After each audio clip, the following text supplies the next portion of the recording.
বিভিন্ন রোমাঞ্চকর গল্প শুনতে আজই সাবস্ক্রাইব করুন আমাদের এই YouTube channel freaky Friday stories. নমস্কার, আপনি শুনছেন ফ্রিকি ফ্রাইডে স্টোরিজ। আমি আরজু আছি আপনার সাথে। আজ আবারও একটি গল্প নিয়ে আমরা হাজির আপনার সামনে। তবে তার আগে একটা ছোট্ট বিষয় আপনার সাথে শেয়ার করি। ইউটিউব বলছে আমাদের 70% ভিউয়ার্স যারা আমাদের গল্পগুলি শোনেন তারা আমাদের সাবস্ক্রাইব না করেই চলে যান। এমনটা করবেন না প্লিজ। আপনার একটা সাবস্ক্রিপশন আমাদের জন্য অনেকটা মূল্যবান। তাই প্লিজ এই গল্পটি যদি আপনার ভালো লাগে, আমাদের কাজ যদি আপনার ভালো লাগে, তাহলে আমাদের সাবস্ক্রাইব করে তারপরেই যাবেন। আপনি যদি চান তাহলে আমাদের একজন মেম্বার হতে পারেন। কিভাবে হবেন? ওই যে সাবস্ক্রাইব বাটনের পাশে একটা জয়েন বাটন দেখতে পাচ্ছেন, ওই জয়েন বাটনে ক্লিক করলে মাত্র 29 টাকার বিনিময়ে আপনি পেয়ে যেতে পারেন আমাদের বেশ কিছু কন্টেন্টের আর্লি অ্যাক্সেস এবং বেশ কিছু কন্টেন্ট যেগুলো আমরা শুধুমাত্র আমাদের মেম্বারদের জন্যই তৈরি করি। আজ আপনি শুনবেন হেমেন্দ্র কুমার রায়ের কাহিনী মানধাত্তার মুলুকে। আমাদের আজকের গল্পে গল্প পাঠে রয়েছে শুভ, গল্পের সূত্রধার আমি আরজু। শুনতে থাকুন আমাদের আজকের গল্প হেমেন্দ্র কুমার রায়ের কাহিনী মানধাত্তার মুলুকে।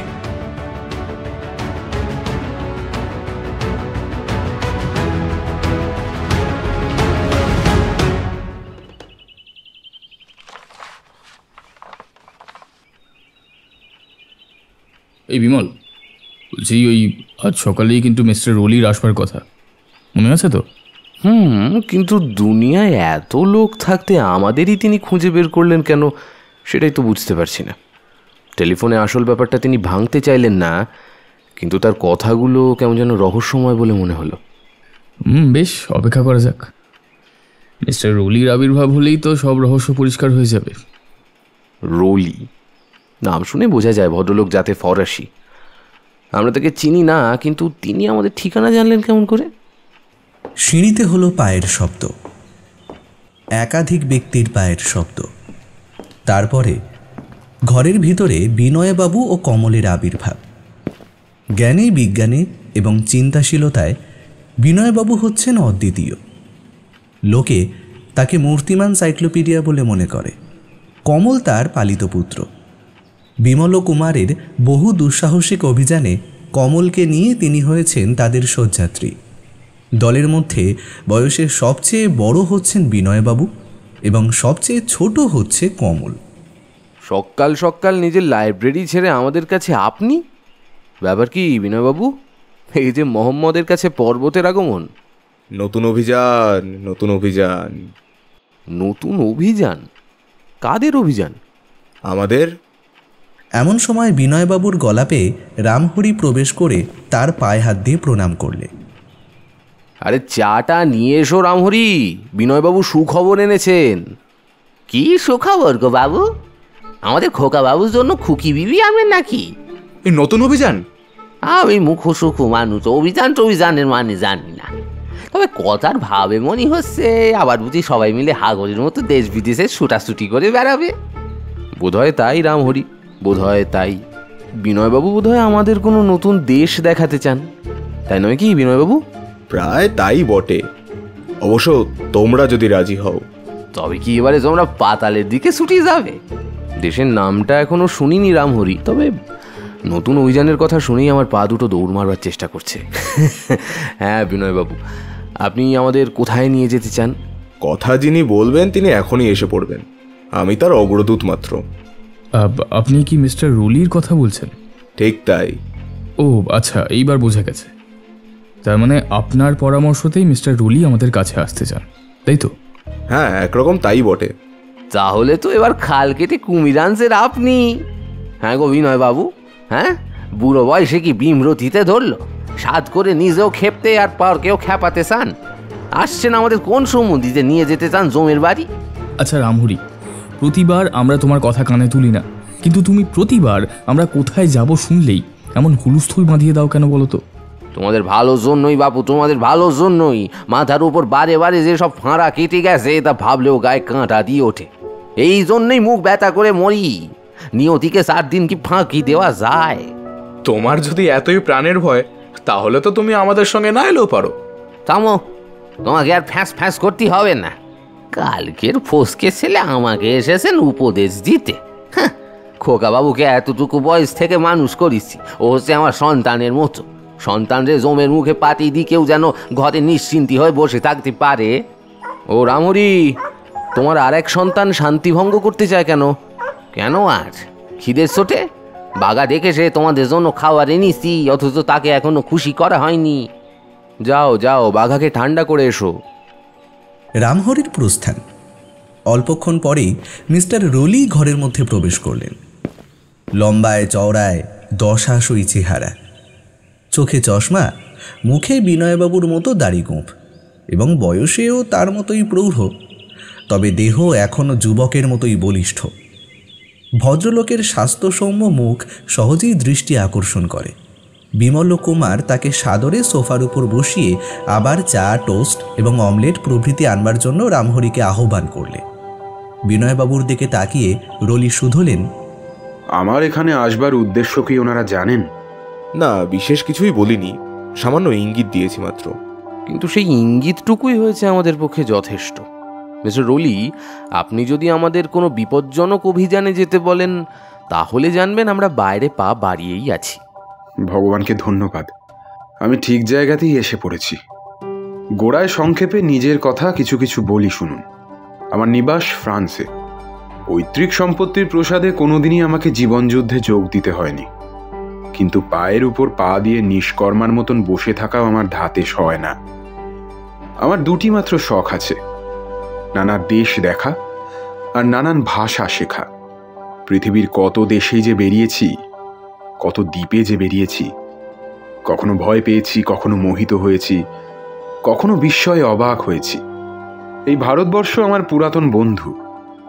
এইবার নিয়ে এখানে আমার 3 বার আসা হলো। প্রথম তাদের আর কিছুই দেখতে পাইনি, দ্বিতীয়বার এসেছিলুম মহেঞ্জোদড়ো আর হরপ্পা দেখবার জন্য। তাদের দেখে ভারতের প্রাচীন গৌরবের কথা ভেবে মন আমার শ্রদ্ধায় পরিপূর্ণ হয়ে উঠেছিল।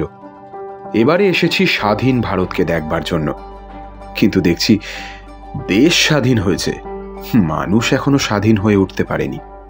আপনি বললেন আপনার নানা ভাষা শেখার শখ আছে। আমাদের বাংলা ভাষা বোধহয় এখনো শেখেননি। রলি অত্যন্ত শুদ্ধ বাংলায় বললেন, বিলক্ষণ। যে ভাষার মর্যাদা বাড়িয়েছেন রবীন্দ্রনাথ ঠাকুর, সে ভাষা শিখব না? কি আশ্চর্য! তবে আমরাই বা আবার ইংরেজিতে কথা বলি কেন? ও ভাষা তো আপনারও নয়, আমাদেরও নয়।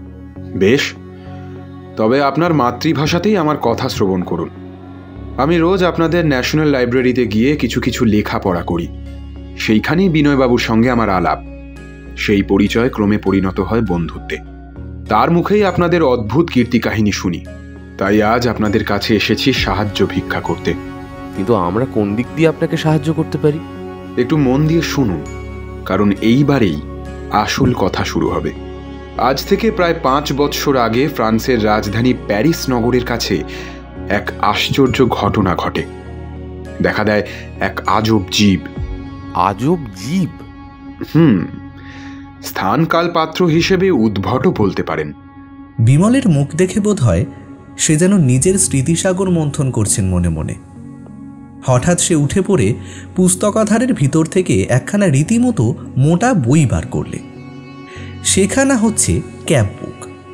খবরের কাগজ থেকে ছোট বড় নানান অংশ কেটে গঁদ দিয়ে তার মধ্যে জুড়ে রাখা হয়েছে।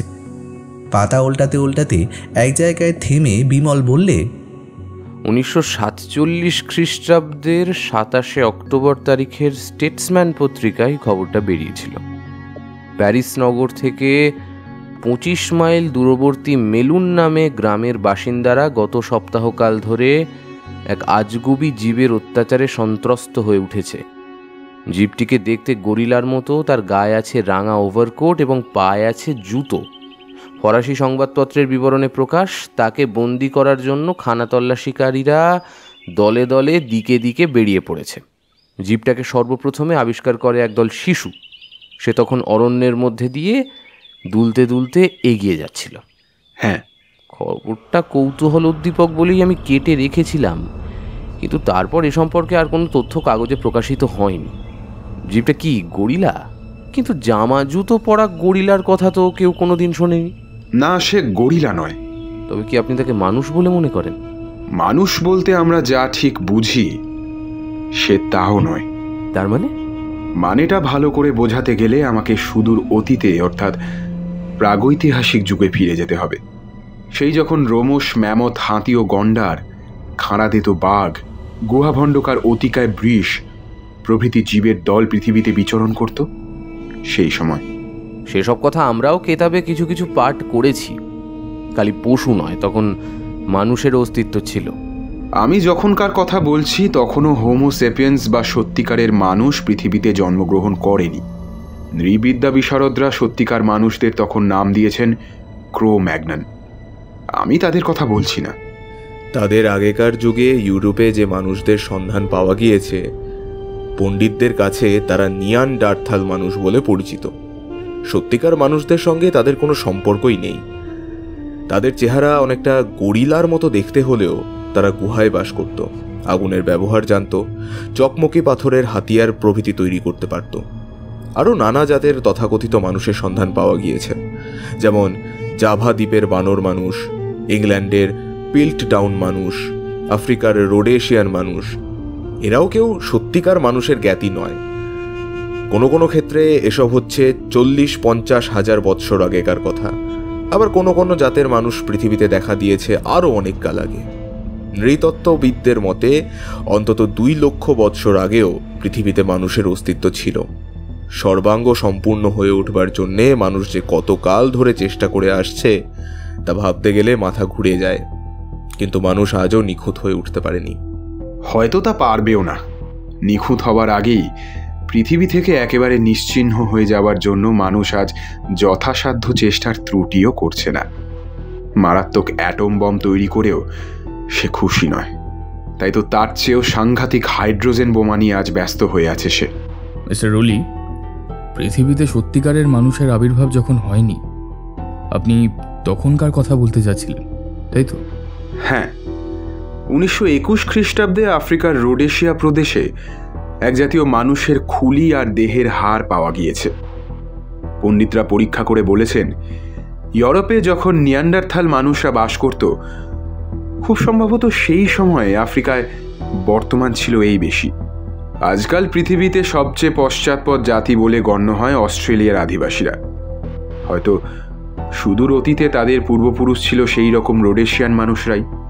কিন্তু আধুনিক ফ্রান্সে যে গরিলার মতো জীবটিকে দেখা গিয়েছে, তার সঙ্গে এসব কথার সম্পর্ক কি? আমার মতে ওই জীবটা প্রাগৈতিহাসিক যুগের মানুষেরই বংশধর। আমরাও তো প্রাগৈতিহাসিক যুগের মানুষেরই বংশধর, তাহলে আমাদের তো আর প্রাগৈতিহাসিক যুগের মানুষ বলা চলে না। তা চলে না, কিন্তু শুনুন, এই বিপুল পৃথিবীতে আজও হয়তো এমন কোনো স্থান থাকতে পারে প্রাণ বা আধুনিক কোনো সভ্যতার সংস্পর্শ না পেয়ে শরণাতীত কাল থেকে যেখানকার মানুষের অগ্রগতি একেবারে বন্ধ হয়ে গিয়েছে, যাদের মধ্যে ক্রমোন্নতির জন্য কোনো চেষ্টাই নেই, বর্তমানকে নিয়েই যারা নিশ্চিন্ত হয়ে থাকে। তাদের বর্তমানও আবদ্ধ হয়ে থাকে সুদূর অতীতের আবহের মধ্যেই। সুতরাং আজও কোনো অজানা দুর্গম প্রদেশে প্রাগৈতিহাসিক যুগের মানুষ থাকা অসম্ভব নয়। প্রাগৈতিহাসিক যুগের কোনো মাছের অস্তিত্ব আজও লুপ্ত হয়নি। আমেরিকার প্যাটাগোনিয়া প্রদেশে কেউ প্রাগৈতিহাসিক যুগের অতিকায় জন্তুও দেখেছে। তবে কোনো বিশেষ জাতের প্রাগৈতিহাসিক মানুষ যে আজও পৃথিবীতে বিদ্যমান নেই, এমন কথা কি জোর করে বলা যায়?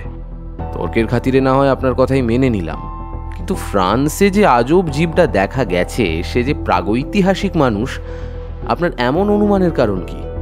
এ আমার অনুমান নয়, এ আমার দৃঢ় বিশ্বাস। আপনার দৃঢ় বিশ্বাস? হ্যাঁ, কারণ তাকে আমি চিনি। সে আমার বাড়ি থেকেই পালিয়ে গিয়েছে। তাই নাকি? ঠিক তাই। সব কথা আগেই আমি বিনয়বাবুর কাছে বলেছি। আমরাও সেসব কথা শুনতে চাই। সেই কথা বলবার জন্যই আজ আমি এখানে এসেছি।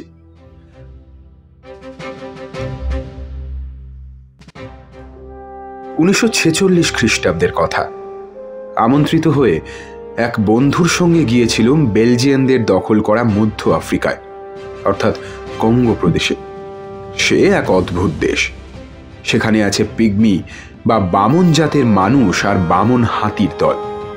সেখানে বড় জাতের হাতিও আছে, আর সেই সঙ্গে পাওয়া যায় গরিলা, শিম্পাঞ্জি, বন্য মহিষ, চিতাবাঘ প্রভৃতি জন্তু।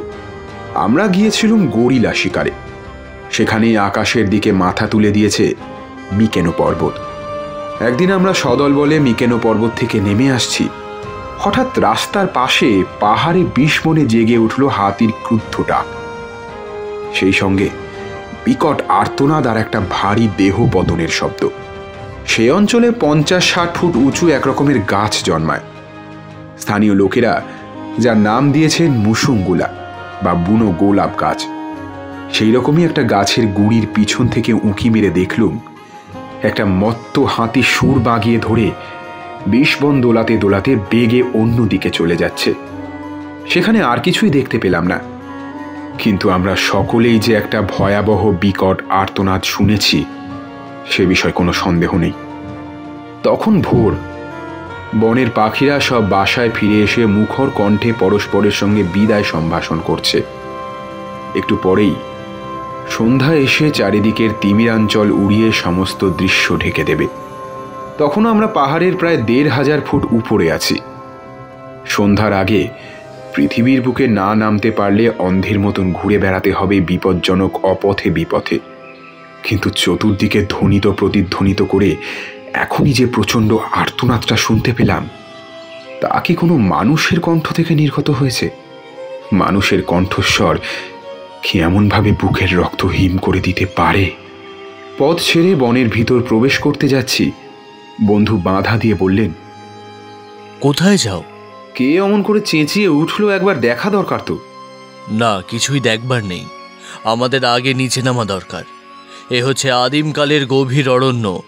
মানুষের সভ্যতা এখনও এর অন্দরমহলে ঢুকতে পারেনি।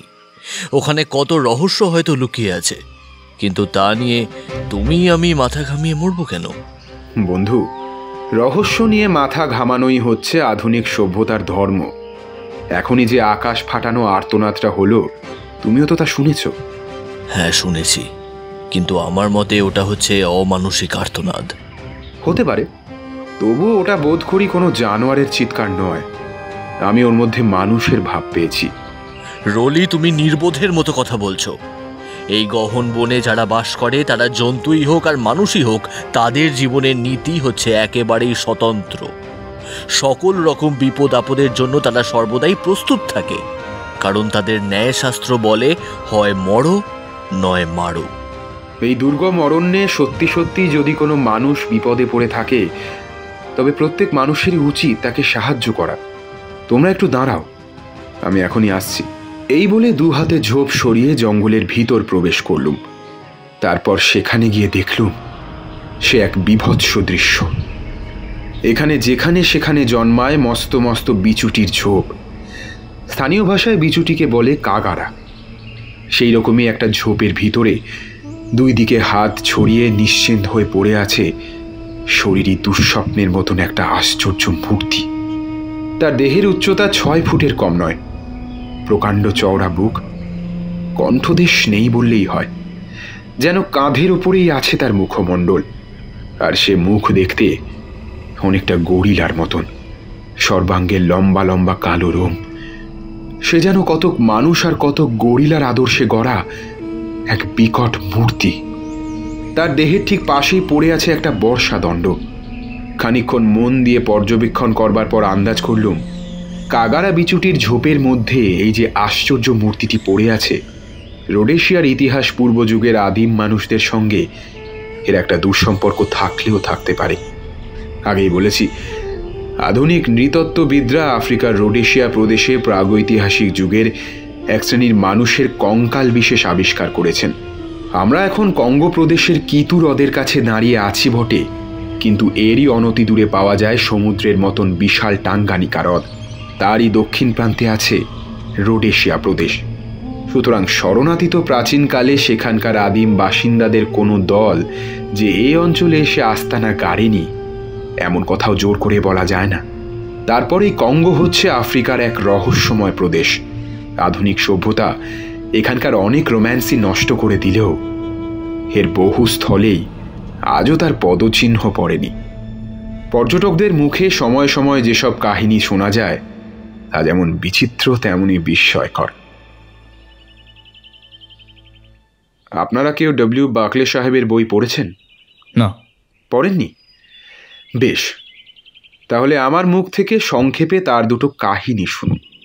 বাকলে নিজেও হচ্ছেন একজন বিখ্যাত শিকারী, আর অন্যান্য শিকারীরাও তার কথা সম্পূর্ণভাবে নির্ভরযোগ্য বলেই মনে করেন। একবার তিনি কঙ্গো প্রদেশের নবমা নদীপথে নৌকো যাত্রায় বেরিয়েছিলেন। এক জায়গায় গিয়ে শুনলেন জলপথের সেই অংশটাকে স্থানীয় লোকেরা ভীষণ ভয় করে। সেখানে নাকি আছে এক অতিকায় জল দানব। যখন তার অভিরুচি হয় সে এক গ্রাসে সমস্ত যাত্রীকে গিলে ফেলে, নৌকাকে নৌকা শুদ্ধ। তাই সেখান দিয়ে যাবার সময় নৌকার লোকেরা কথাবার্তা বন্ধ করে দেয়, কারণ গোলমাল হলে জলদানব দারুণ খেপে যায়। কিন্তু মৃদু স্বরে গান গাইলে সে নাকি খুশি হয়। প্রত্যেক নৌকার মাঝি নদীর জলে টাকা পয়সাও নিক্ষেপ করে প্রণামী দিয়ে জলদানবের মেজাজ ঠান্ডা রাখবার জন্য। এ গল্প সেখানকার ইউরোপীয় কর্তৃপক্ষ বিশ্বাস করে। আপাতত জলদানবকে নিয়ে আমাদের মাথা ঘামাবার দরকার নেই, কারণ নবমা নদীর দিকে আমরা কেউই যেতে চাই না। কিন্তু এইবারে দ্বিতীয় যে গল্পটি বলবো সেটি বিশেষ রূপে উল্লেখযোগ্য। বাকলে বলছেন, একদিন কঙ্গোর জঙ্গলে বেরিয়েছিল হাতি শিকার করতে। মন্দা একটা হাতির সন্ধান পাওয়া গেল, কিন্তু হাতিটা বেজায় চালাক। লোকলঙ্কারের সঙ্গে ঘন্টার পর ঘন্টা কখনো জঙ্গল ভেঙে কখনো জলাভূমি পেরিয়ে হাতিটার পিছনে পিছনে অনুসরণ করল, কিন্তু কিছুতেই হাতিটাকে ধরতে পারছিলাম না। অবশেষে বেলা গড়িয়ে এলো। ওই হাতিটা যে পথ ধরে গিয়েছে, হঠাৎ দেখি সেই পথ ধরে এগিয়ে আসছে কি একটা কালো রঙের জানোয়ার। ঘন জঙ্গলের ছায়ায় ভালো করে নজর চলছিল না, তাই প্রথমটায় মনে হলো সেটা হচ্ছে কোনো বাচ্চা হাতি। আরো কাছে এলে বোঝা গেল সেটা অন্য কোনো জানোয়ার। ক্রমেই সে আরো কাছে এলো। সে মাথা নাড়িয়ে হেঁট মুখে আসছিল আমাদের দিকে। তারপরেই আমার কাছ থেকে হাত চারেক তফাতে এসেই টপ করে সে পিছনে দু পায়ে ভর দিয়ে দাঁড়িয়ে উঠে আমার দিকে তাকিয়ে রইল। আমি একেবারে হতবাক হয়ে গেল, কারণ দেখতে তাকে 5.5 ফুট লম্বা কোনো এক মানুষের মতো। কয়েক সেকেন্ড ধরে সে তাকিয়ে রইল আমার পানে। তারপর ওয়া বলে চেঁচিয়ে কিছুমাত্র ভয়ের ভাব না দেখিয়ে আবার ফিরে গেল সেই বনের দিকে। আমি দাঁড়িয়ে রইলুম হতভম্বের মতো। নরহত্যার ভয়ে বন্দুক ছুঁতে হাত উঠল না। আমার সঙ্গের দেশীয় অনুচরটা বললে, বায়ানা, ও হচ্ছে কামা মন্টু। মানুষ নয়, কিন্তু মানুষের মতোই দেখতে। আমি শিম্পাঞ্জি, গরিলা এগুলো দেখেছি, এ কিন্তু দেখতে একেবারে অন্যরকম। প্রাগৈতিহাসিক যুগের অজানা কোনো জীবের মতো। পরে খোঁজ খবর নিয়ে জানতে পারলুম এক সময় এখানকার অরণ্য থেকে বানর জাতীয় হিংস্র জীবেরা বেরিয়ে এখানকার বাসিন্দাদেরই আক্রমণ করত। তারপর তাদের বধ করে মৃতদেহগুলিকে নিয়ে বনের ভিতরে গিয়ে খেয়ে ফেলত। বানররা মাংসাশী হয় না, সুতরাং তারা যে বানর নয় এটুকু সহজেই বোঝা যায়। তবে বাকলে যে জীবটা দেখেছিলেন সেটা যে আসলে কি, আজ এই মিকোনো পাহাড়ের এই কাগারা ঝোপের ভিতর যে কিম্ভূত কিমাকার জীবটাকে দেখছি, এও কি সেই কামা মন্টুদের নতুন কোনো নমুনা? দাঁড়িয়ে এই কথায় ভাবছি, হঠাৎ দূর থেকে বন্ধুর সাড়া পেলাম। রলি, সন্ধ্যার আর দেরি নেই। তুমি এখনো না এলে আমরা তোমাকে ফেলে চলে যেতেই বাধ্য হব। তোমরা বনের ভিতর এসে এই আশ্চর্য দৃশ্য দেখে যাও।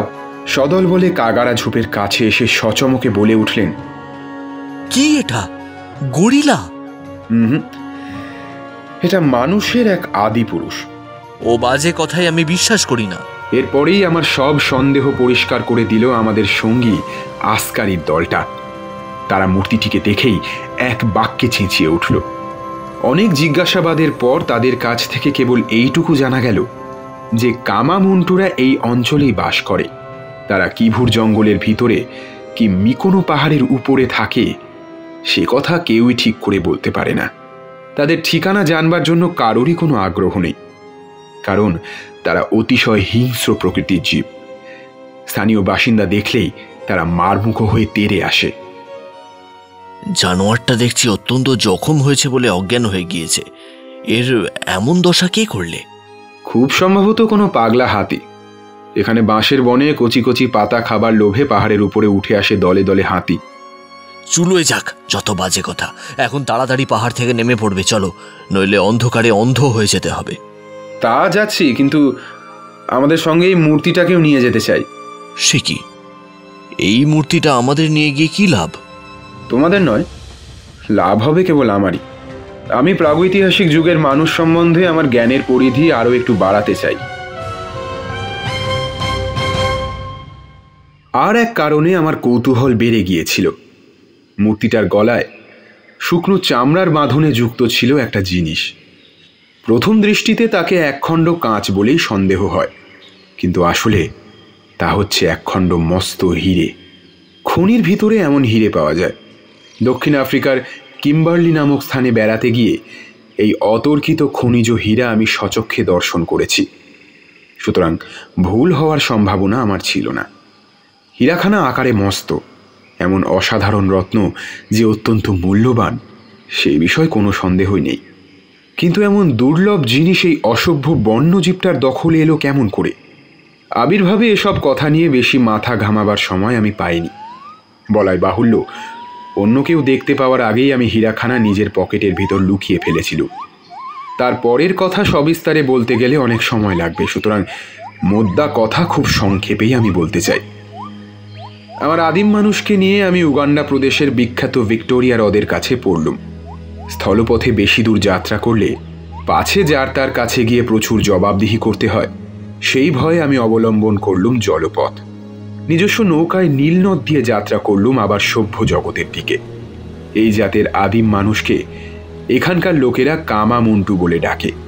আমি সংক্ষেপে তার নাম রাখলুম মন্টু। কৌতূহলী দৃষ্টি থেকে তার স্বরূপ লুকোবার জন্য আমাকে কম বেগ পেতে হয়নি, তবে সে অত্যন্ত আহত ছিল বলেই আমি সেই সুবিধা নিতেও ছাড়লুম না। সবচেয়ে বীভৎস ছিল তার মুখখানা, তা একেবারেই অমানুষিক।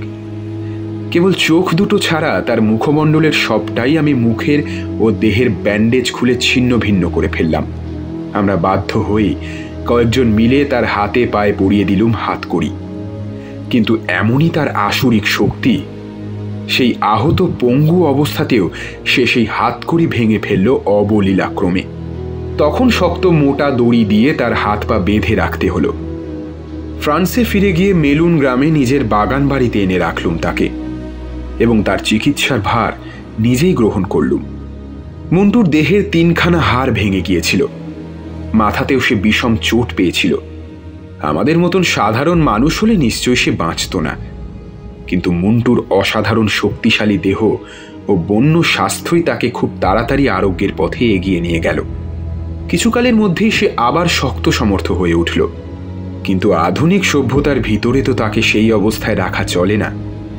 তাই আমরা জোরজার করে তাকে পরিয়ে দিয়েছিলাম জামা, ইজের জুতো। মন্টু যখন বুঝলে আমাদের বিরুদ্ধে তার ইচ্ছা শক্তি সম্পূর্ণ নিশ্চল, তখন সে দায়ে পড়ে আর কোনো বাধা দেবার চেষ্টা করল না, কিন্তু সর্বক্ষণই সে মৌনব্রত অবলম্বন করে থাকত। তাকে কথা কওয়াবার কোনো চেষ্টাই আর সফল হয়নি, এমনকি সে উচ্চারণ করেনি একটা টু শব্দ। অবাক হয়ে ভাবতুম সে কি বোবা, না তার বলার কোনো ভাষা নেই। বনের দুর্দান্ত সিংহ অবশেষে মানুষের পোষ মানতে বাধ্য হয়। প্রথমে তার পায়ের, তারপর তার হাতের বাঁধন খুলে দিলুম। বন্ধনমুক্ত হয়েও সে কোনো রকম বেচাল করলে না, গুম হয়ে চুপ করে বসে রইল। সে খুশি হয়েছে কিনা তাও বোঝা গেল না, কিন্তু পরদিন সকালেই আবিষ্কার করলুম গত রাতেই জানালা ভেঙে মন্টু দিয়েছে চম্পট। তারপর খবরের কাগজে পলাতক মন্টুর কাহিনী প্রকাশ হতে লাগলো। আপনারা এদেশে বসেও তার খবর পেয়েছেন। ফ্রান্সের নানা জায়গায় বিষম উত্তেজনার সৃষ্টি হলো। জামা, ইজের আর জুতো পরা গরিলার মতন ভয়াবহ জন্তু। আমি কিন্তু 7-5 কিছুই ভাঙলুম না। মন্টুর শেষ দেখা পাওয়া যায় ফ্রান্সের দক্ষিণ পূর্ব সীমান্তের আল্পস গিরিমালার ব্লাঙ্ক পাহাড়ের কাছে। তারপর থেকেই সে একেবারে নিরুদ্দেশ।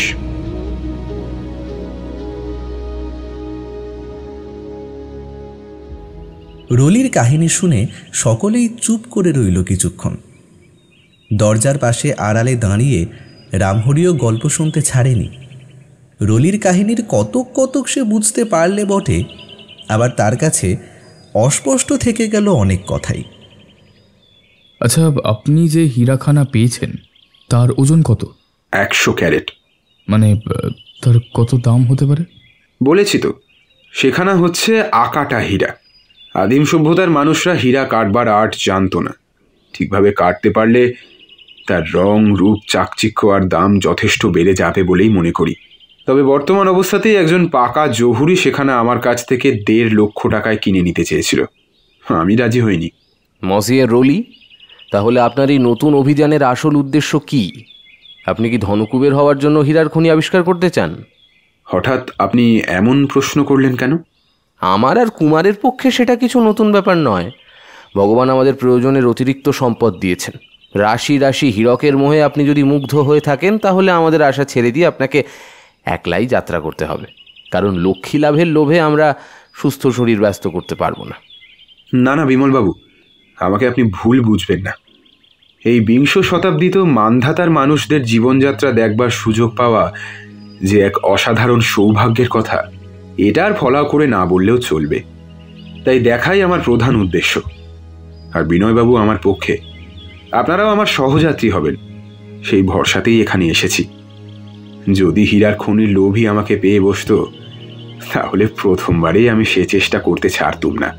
তবে ওই হীরক ঘটিত ব্যাপারটা যে অভিযানের আনুষঙ্গিক আকর্ষণ, এ কথা অস্বীকার করবার চেষ্টা আমি করব না।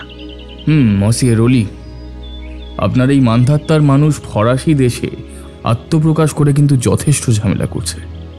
আমার দৃঢ় বিশ্বাস তার গুপ্ত কথা জানবার জন্য ফরাসি পুলিশও কোনো পাথর উল্টাতে বাকি রাখেনি। হয়তো অনেক কথাই তারা জেনে ফেলেছে, এমনকি ওই 100 ক্যারেটের হীরের কথাও। না, কেউ কিছু জানতে পারলে এতদিনে আমিও সেটা জানতে পারতাম। পেটের কথা আমি ঘুণাক্ষরেও কারোর কাছে প্রকাশ করিনি। মানধাতার মানুষের কথা প্রকাশ করলেও বিশেষ কোনো ক্ষতি হতো না। তা নিয়ে আমাদের মতন 2-1 পাগল ছাড়া আর কেউ মাথা ঘামাতে চাইবে না।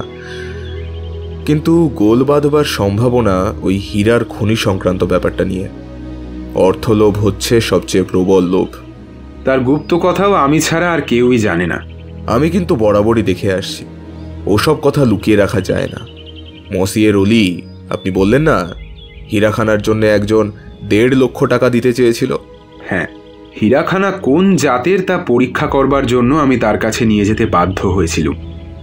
তাহলেই বুঝুন আর একজন বাইরের লোকও আপনার হীরের কথা জানে। হ্যাঁ, কিন্তু ওই পর্যন্তই। হীরার ঠিকানা বা কার কাছ থেকে তা পেয়েছি, এসব বিষয় কিছুই সে জানে না। কিন্তু আপনার মতো একজন অব্যবসায়ীর কাছে এত দামি একখানা আকাটো হীরে দেখে সহজেই কি তার কৌতূহল জাগবে না? জাগলেই বা ক্ষতি কিসের? ক্ষতি কিসের? শুনুন, তাহলে তার মুখে আরও কোনো লোকে কথা শুনতে পেয়ে ওই হীরাখানা নিয়ে মাথা ঘামাতে পারে। মাথা ঘামালেও আমি কেয়ার করব না, কারণ আমাদের এই অভিযান তো আর হীরার খনি আবিষ্কার করবার জন্য নয়। তা নয় বটে, কিন্তু উদর বিপদ যে বুধোর ঘাড়ে এসে পড়বে না এমন কথাও তো জোর করে বলা যায় না, তাই না? বিপদের কথা কি বলছেন? হ্যাঁ, এই কথা সত্যি যে এরকম অভিযান সবসময় বিপজ্জনক। আমরা যাচ্ছি পদে পদে বিপদের দেশে, এর জন্য আমরা অপ্রস্তুত নই। কিন্তু তাছাড়া অন্য কোনো রকম বিপদের সম্ভাবনা তো আমি দেখছি না। দেখছেন না, যদি ভাষা ভাষা খবর পেয়ে একদল রত্ন সন্ধানী আমাদের পিছু নেয়, আমাদের উদ্দেশ্য তাদের বুঝিয়ে দেব। যদি তারা আমাদের কথায় তত সহজে বিশ্বাস না করে, তাহলে তাদের আমি সোজা জাহান্নামে যেতে বলবো। বেশ, তাই বলবেন। এখন কোন পথে, কোন দিক দিয়ে আমাদের যাত্রা শুরু করতে হবে তাই বলুন দেখি। প্রথমে সমুদ্রপথ। সরাসরি উঠব গিয়ে আফ্রিকার কেনিয়া কলোনির মোমবাসা বন্দরে, সেখান থেকে রেলপথে নাইরোবি, তারপর উগান্ডা প্রদেশের ভেতর দিয়ে আমাদের গন্তব্যস্থান কঙ্গোর গভীর জঙ্গলে। এই হলো মোটামুটি পথের বিবরণ। মসিয়ে রলি, কঙ্গোর ঘন জঙ্গলে ঢুকতে গেলে আমাদের তো রীতিমতো তোড়জোড় করতে হবে। সেজন্য আপনাদের কোনো চিন্তাই করতে হবে না।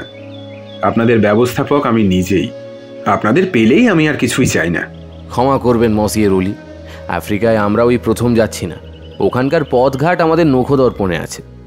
নিজেদের অভিজ্ঞতা থেকেই জানি এরকম অভিযানের জন্য প্রচুর টাকার দরকার হয়। কিছু ভাববেন না, সমস্ত খরচ আমার। ওইখানেই আমার আপত্তি। আপনি কি করতে চান তবে? খরচের অর্ধেক দায় আমাদেরও। আচ্ছা, আপনাদের স্বাধীন ইচ্ছায় আমি বাধা দেব না। ধন্যবাদ। বন্দর থেকে বিমল, কুমার, রলি, বিনয়বাবু, কমল ও রামহরি প্রমুখ নিয়ে রিক্সাগুলো ছুটতে লাগলো হোটেলের দিকে। আফ্রিকাকে আগে সকলে মনে করত রহস্যময় দেশ, কিন্তু তার পূর্ব প্রান্তরে সমুদ্র তীরবর্তী নগরগুলো এখন যেন হয়ে উঠেছে সর্বজনীন। রাজপথ দিয়ে ছুটছে রিক্সা, মোটর, ট্যাক্সি এবং লরি, এবং তাদের আরোহীদের মধ্যে দেখা যাচ্ছে হরেক রকম পোশাক বা স্থানীয় বাসিন্দা। অপেক্ষাকৃত অল্প কালো আরব এবং সাধারণত শ্যামবর্ণ ভারতীয়। কমল হচ্ছে দলের মধ্যে সকলের ছোট। সে এর আগে আর কখনো আফ্রিকায় আসেনি। তার কাছে আফ্রিকা হচ্ছে এক বিচিত্র রোম্যান্সের দেশ, যেখানে দিকে দিকে শোনা যায় সিংহ, গন্ডার, হাতি, হিপো আর গরিলার গর্জন, যেখানে জঙ্গলে জঙ্গলে বাসতে থাকে জুলু, মাসাইদের রণ দামামা, যেখানে পথে বিপথে পদে পদে মোটেই তৃপ্ত হতে পারলে না। দিন দুই মোম্বাসার দুঃসহ কাঠফাটা উত্তাপ সহ্য করে অবশেষে তারা ট্রেনে চড়ে নাইরোবির দিকে যাত্রা করলে। গাড়ি থেকে নেমে পড়ে কমল দীর্ঘশ্বাস ছেড়ে বললে, শুনেছিলুম আফ্রিকা হচ্ছে পশুরাজ সিংহের দেশ, কিন্তু হায় রে, এতখানি পথ পার হয়ে এলুম, তবুও পশুরাজের একগাছা লেজের ডগাও তো দেখতে পেলুম না। প্রায় অর্ধ শতাব্দী আগে ম্যাপে নাইরোবির নাম খুঁজে পাওয়াও সহজ ছিল না। তখন এই জায়গা ছিল সিংহদের শখের বেড়াবার জায়গা। শহরের পত্তন হওয়ার পরেও বড় বড় রাস্তায় অনেক সময় বিচরণ করত সিংহের দল। তাদের ভয়ে রাত্রে কেউ বাড়ির বাইরে পা বাড়াতে ভরসা করত না। বাড়ির ভিতরে থেকেও গৃহস্থদের শান্তি ছিল না, কারণ সিংহরা খাবারের লোভে বারান্দায় উঠে ঘরের দরজা ঠেলাঠেলি করত। কিন্তু সেদিন আর নেই। আজকের নাইরোবি হচ্ছে যে কোনো সভ্য দেশের উপযুক্ত সম্পূর্ণ আধুনিক নগর। এমন সময় স্টেশনের জনতার ভিতর থেকে একটি লোক বেরিয়ে এসে রলিকে অভিবাদন করলে।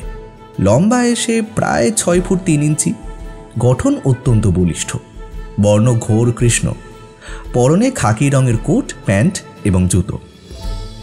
গেলবারে এ ছিল আমার সাফারির সর্দার। এর নাম কামাথি, যাতে কিকুয়ু, অত্যন্ত বিশ্বাসী। রলি স্থানীয় ভাষায় কামাথির সঙ্গে আলাপ করতে লাগলেন। দেখতে দেখতে তার চোখে মুখে ফুটে উঠল কেমন একটা দুশ্চিন্তার চিহ্ন। মসিয়ে রলি, আপনি কি কোনো অশুভ খবর পেয়েছেন? হ্যাঁ, গতকাল আর এক শ্বেতাঙ্গ কঙ্গো প্রদেশের দিকে গিয়েছে। আমাদের মতন তাদেরও গন্তব্য মিকোনো পর্বত। দেখছেন মসিয়ে রলি, শেষটাই কিন্তু আমাদের অনুমানই সত্যি হয়ে দাঁড়ালো।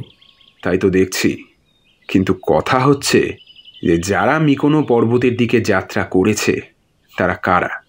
কামাথি, গেলবারে তো তুমি আমাদের দলে ছিলে, সবাইকেই তো তুমি চেনো। এরা কি তারাই? না কর্তা, এদের কাউকেই আমি চিনি না, কিন্তু আমি খবর পেয়েছি এরা আপনাদের কথা সবই জানে। বুড়ো বয়সে জঙ্গলে ঢুকে খুন খারাপি কাণ্ডে যোগ দিতে আমার মন চাইছে না। তুমি কি বলো রামহরি? আমিও তো ওই কথাই বলি বাবু, কিন্তু আমাদের খোকা বাবুকে বাদ দিই। সোরা না শোনে ধর্মের কাহিনী। ধর্মের কাহিনী শোনবার জন্য এত তোড়জোড় করে সাগর পার হয়ে আমরা তো এখানে আসিনি রামহরি। থামো বাচাল কোথাকার, ফাঁকা কলসির শব্দ বেশি। বিনয়বাবু, আপনি কি ভয় পাচ্ছেন?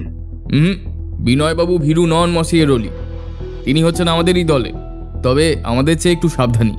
মসিয়ে রলি, গতবারে যে বন্ধুর সঙ্গে আপনি মিকেনো পর্বতে গিয়েছিলেন তার নাম কি?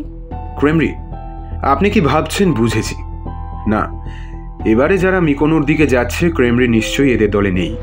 মিকেনো সম্বন্ধে সে আমার চেয়ে কম বিশেষজ্ঞ নয়, আর হীরাখানার কথা ঘুণাক্ষরেও আমি তাকে টের পেতে দিইনি।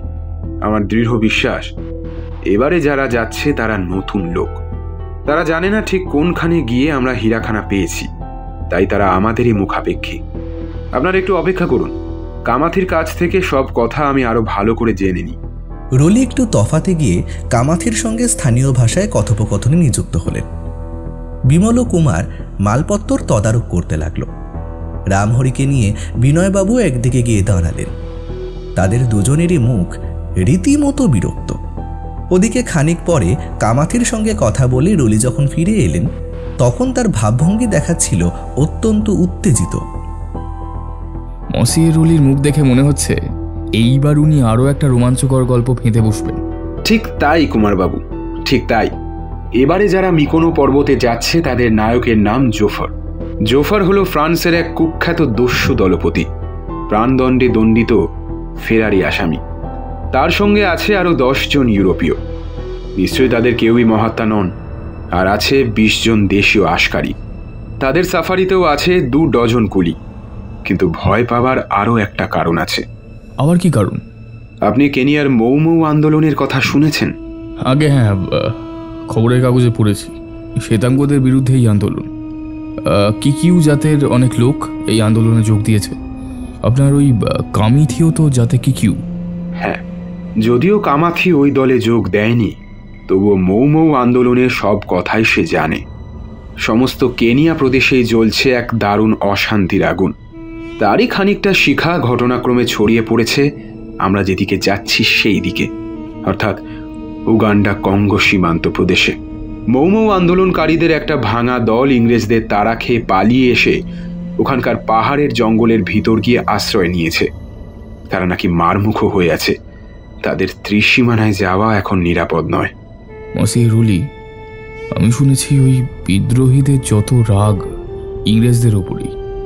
আপনিও তো শ্বেতাঙ্গ বলে, মানে আপনার যদি ভয় হয় তাহলে ছদ্মবেশ ধারণ করে চটপট ভারতীয় সেজে পড়ুন না। না বিমলবাবু, ব্যাপারটা অত সহজে উড়িয়ে দেবার নয়। খুব সংক্ষেপে কিছু কিছু কথা বলি শুনুন। কেনিয়া প্রদেশে কৃষ্ণাঙ্গ জাতির লোক সংখ্যার তুলনায় ইউরোপীয়রা তুচ্ছ, অর্থাৎ 50 লক্ষের ভিতরে মাত্র 42,000। এই সংখ্যায় নগণ্য শ্বেতাঙ্গরা অধিকাংশ ভালো জমি জোর করে নিজেদের দখলে রেখেছে। এখানে খুব ফলাও করে কফির চাষ হয়। শ্বেতাঙ্গরা হাজার হাজার কফির চারা বপন করতে পারে, কিন্তু কৃষ্ণাঙ্গদের 100-র বেশি চারা বপন করবার অধিকার নেই। ইংরেজরা এখানে নিরঙ্কুশ প্রভু, আফ্রিকানরা হুকুমের দাস মাত্র। তাদের জন্ম যেন কেবল কুলির মতন খেটে মরবার জন্যই। রাজকার্যে শিক্ষিত আফ্রিকানরাও ইংরেজদের ছায়ার পাশে দাঁড়াতে পারে না। কেনিয়ায় কয়েক জাতের আফ্রিকান বাস করে, কিন্তু তাদের মধ্যে প্রধান হচ্ছে কিকিউ জাতির লোকেরা। তারা অধিকতর শিক্ষিত, সংখ্যাতেও প্রায় 10 লক্ষ। তারা তাদের স্বদেশে প্রবাসীর মতন কৃতদাসের মতন থাকতে রাজি নয়। ন্যায়ত ধর্মত নিজেদের যা প্রাপ্য তা তারা আদায় করে নিতে চায়, এবং এই নিয়েই ইংরেজদের সঙ্গে তাদের বিরোধ বেঁধেছে। কিকিউদের বহু লোক মৌ মৌ আন্দোলনে যোগ দিয়ে ঘোষণা করেছে ইংরেজদের কেনিয়া ছাড়তে হবে।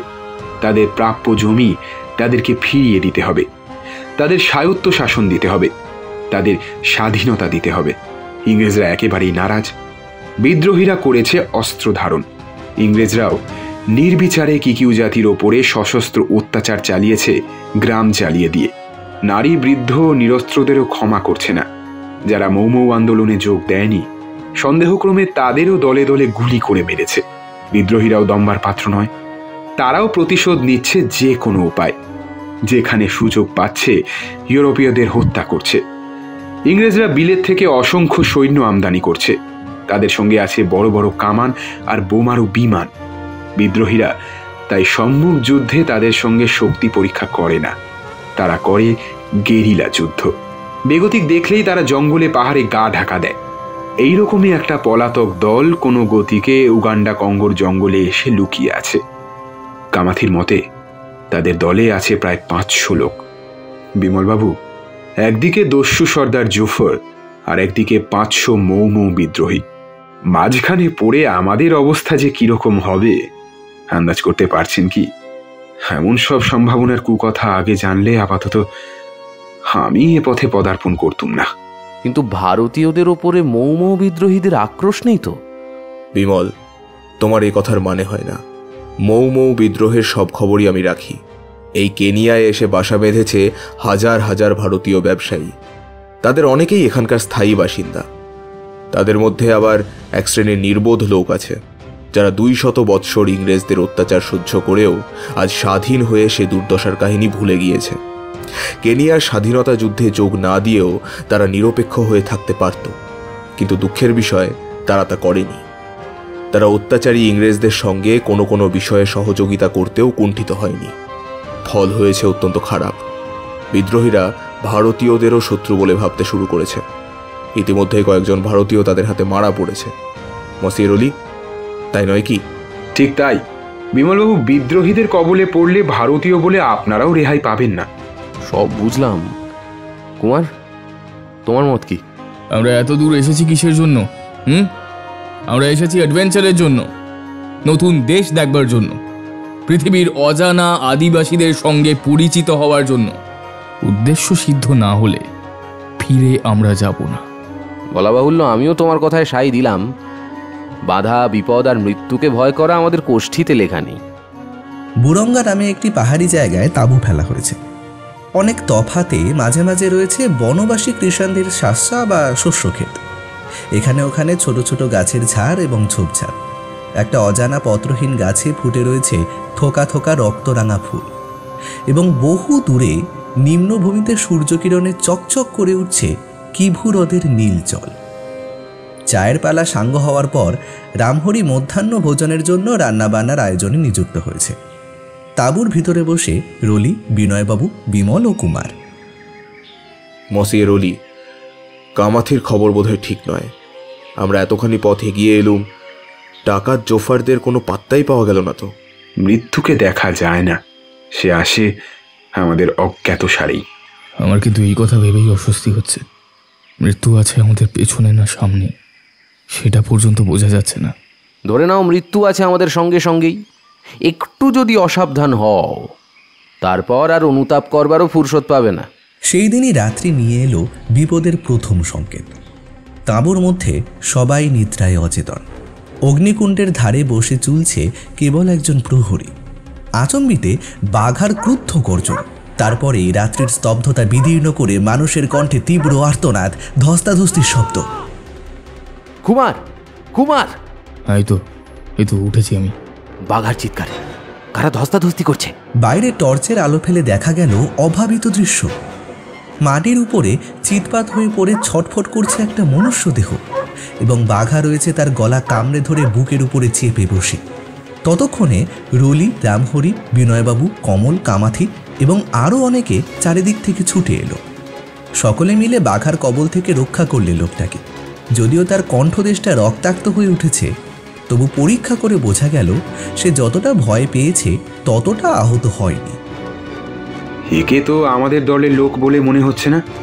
না কর্তা, এ আমাদের দলের লোক নয়, এ হচ্ছে ওয়াহুটু জাতের লোক, একেবারে কাপুরুষের অ্যাক্সেস। এত রাত্রে লোকটা কেমন করে এলো এখানে? রাত 2টো বেজে গেছে। এমন সময় মারাত্মক অরণ্যে কেউ শখ করে বেড়াতে আসে না। নিশ্চয়ই লোকটা হয় চোর, নয়তো গুপ্তচর। চোর অত বিপজ্জনক নয়, কিন্তু গুপ্তচর হচ্ছে ভয়াবহ জীব। আমরা এর ভাষা কিন্তু জানি না, কেমন করে এর পরিচয় পাবো? ওদের ভাষা আমিও বুঝি না, তবে এখনই আমি সে ব্যবস্থা করছি। কামাথি, এ লোকটা চোর কি গুপ্তচর বুঝতে পারছি না। যেমন করে পারো তুমি এর পেটের কথা আদায় করে নাও। পারবে তো? খুব পারবো কর্তা। বলেই কামাথি তার কোমরে ঝোলানো খাপ থেকে ফস করে শানিত পাঙ্গাখানা বার করে ফেললে। এদেশে তরবারিকে বলে পাঙ্গা। হো কি, তুমি পাঙ্গা বার করলে কেন? ওকে কেটে ফেলবে নাকি? না না কর্তা, মরা লোক কথা কয় না। ওকে পাঙ্গা বার করে ভয় দেখাবো, তবে 2-1টা খোঁচাও দিতে পারি। ও যদি ওয়াটুসি জাতের লোক হতো, তবে পাঙ্গার খোঁচা খেয়েও পেটের কথা ফাঁস করতো না। কিন্তু ওয়াহুটু জাতের লোকরা হচ্ছে একেবারে হায়নার চেয়েও কাপুরুষ। পাঙ্গা দেখলেই সব কবুল করে ফেলবে। উত্তম, আসল কথা যদি আদায় করতে পারো মোটা বকশিস পাবে। কামাতের উপরে বন্দির ভার অর্পণ করে সবাই আবার ছাউনির ভিতরে গিয়ে বসল। রাত 3:30 বেজে গেছে। এখন আর ঘুমিয়ে কাজ নেই। একটু কফি পেলে মন্দ হতো না। রামহরি তৎক্ষণাৎ কফির জন্য জল গরম করতে গেল।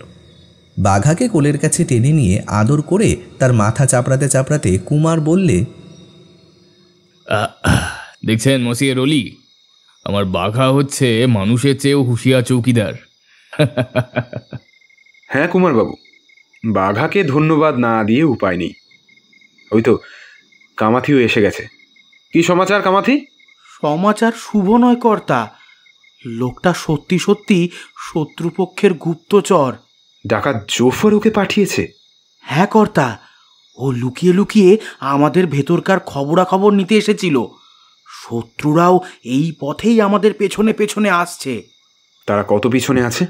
তা ধরুন গিয়ে মাইল 3-4 হবে। তাদের উদ্দেশ্য কি? তা তো জানে না।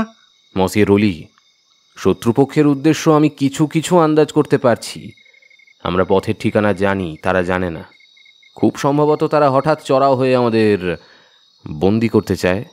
বিমলবাবু, আপনার অনুমান বোধ হয় ভুল নয়। তবে এখন উপায়? উপায় একটাই, খুব তাড়াতাড়ি এগিয়ে যাওয়া। আগে তো মিকেনো পর্বতে গিয়ে পৌঁছোই, পরের কর্তব্য তারপর ভাবা যাবে। বুদ্ধিযস্য বলং তস্য। কিন্তু এই যে রক্তারক্তির উপক্রম, এত হামলার মধ্যে না গিয়ে আমরা যদি আবার ফিরে যাই? শত্রুরা আমাদের পথ আগলে থাকবে, আর ফিরে যাওয়া অসম্ভব। তখনই তাঁবু তোলবার ব্যবস্থা হলো। বেলা যখন দুপুর, ভীত মুখে ছুটে এসে কামাথি হাঁপাতে হাঁপাতে বললে, কর্তা কর্তা, কেবল পেছনে নয়, আমাদের সামনের পথও বন্ধ। এইমাত্র আমাদের এক অগ্রদূত খবর নিয়ে এসেছে, সামনের পথ দিয়েও ছুটে আসছে মৌ বিদ্রোহীদের মস্ত একটা দল। আমাদের বাঁচার কোনো উপায় নেই। আমাদের সামনে শত্রু, পিছনেও তাই। বিমল, এখন কিভাবে মুক্তি পাবে? কিছু ভেবে দেখেছো কি? সামনের শত্রুদের বিরুদ্ধে দাঁড়াবার ক্ষমতা আমাদের নেই, কারণ শুনেছি সংখ্যায় তারা প্রায় 500। কিন্তু পেছনের শত্রুরা দলে বেশি ভারী নয়, তাদের সঙ্গে শক্তি পরীক্ষা করতে পারি। কিন্তু যদি হেরে যাই? অসম্ভব নয়। তবে? আচ্ছা মসিয়ে রলি, মিকেনো পর্বতে যাওয়ার পথ কি একটাই? এই অঞ্চলে এই পথ দিয়েই সকলে মিকোনোর দিকে যায়। আমি তো আর কোনো পথের কথা জানি না। আচ্ছা, কামাথিকে জিজ্ঞাসা করে দেখা যেতে পারে। তারপর কামাথির সঙ্গে কথা বলে রলি বললেন, বিমলবাবু, এখান থেকে সামনের দিকে মাইল খানেক তফাতে ডান দিকে আছে একটা দুর্গম বন্ধুর সংকীর্ণ বন্য পথ। কিন্তু সে পথটা এত ঘুরে ফিরে নানান পাহাড়ের চড়াই উতরাই পার হয়ে মিকোনো পর্বতের কাছে গিয়ে পৌঁছেছে যে সাধারণত কোনো পথিকই তার উপর দিয়ে চলাচল করে না। আপনারা এখানে অপেক্ষা করুন, আমি পাশের ওই পাহাড়টার ওপরে উঠে শত্রুদের গতিবিধির ওপর একটু নজর করে আসি। পথ থেকে নেমে এবড়ো খেবড়ো জমির উপর দিয়ে অল্প দূর অগ্রসর হলেই সেই জঙ্গলময় পাহাড়টার নাগাল পাওয়া যায়।